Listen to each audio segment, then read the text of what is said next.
Amahle kwenze njani? Kwenze njani? Ungithembisile ukuthi ngeke usabonana noBoss Daddy Mshayi. And uyaphika ukuthi angisathandani. Kodwa kade ngithola i-text Mshayi. Yesithombe sakho naye Mshayi.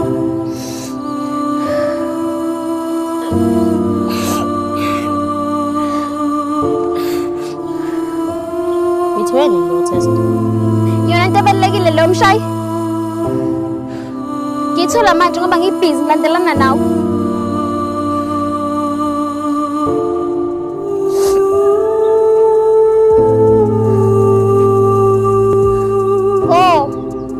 Kati ngoba ubhizi ugijimisana labafana. Ingoba ufuna ukubabuza abantu lesithombe lesi Mshayi. Amahle. No, imawo Mshayi. Imawo. Imakhona lapho please. Kusembe ngayislima. Angazi indaba ngibona manje ukuthi akaziwa ngithanda wena. Khile ngisho sengizinikelile wena Mshayi. Ngivumela ukuthi wenze noma yini Mshayi. Ngivumela nokuthi ungibhanqe Mshayi. But still Mshayi.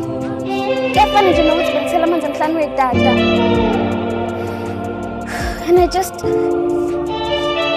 approached uBoss Daddy. Ngimtshela ukuthi akahlukane nawe phansi. I tell you. What is that? What is that Mshayi?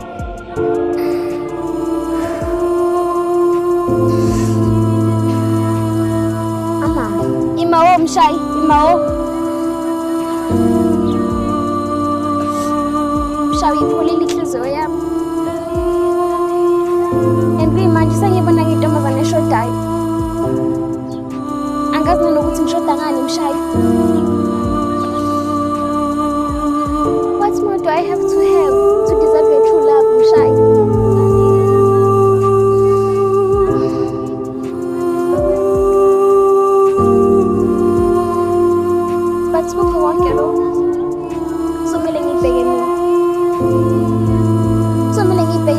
Because I'm the one who wants a little to Zabani Mshayi.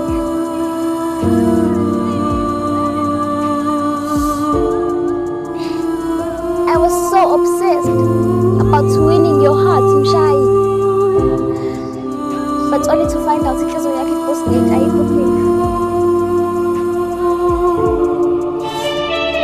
Kodwa into engisola ngayo kakhulu ukuthi ngaqomba kahle ngikwazi kahle ukuthi uyiplayer Mshayi.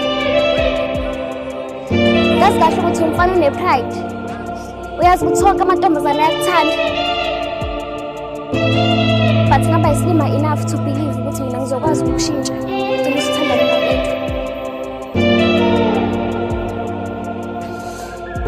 Cha ngikushayela izandla Mshayi. Ngaqomba ngithi mina uzoshintsha wena. Kodwa bagcina kwaba wena ushintsha mina. Buka manje sengibhebhi sokuhlanya.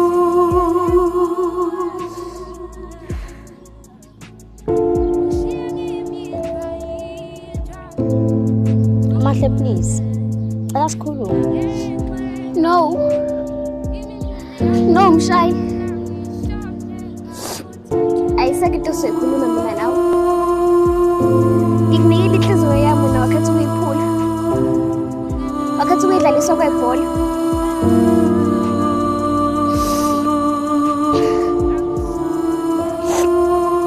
It's over Mshayi.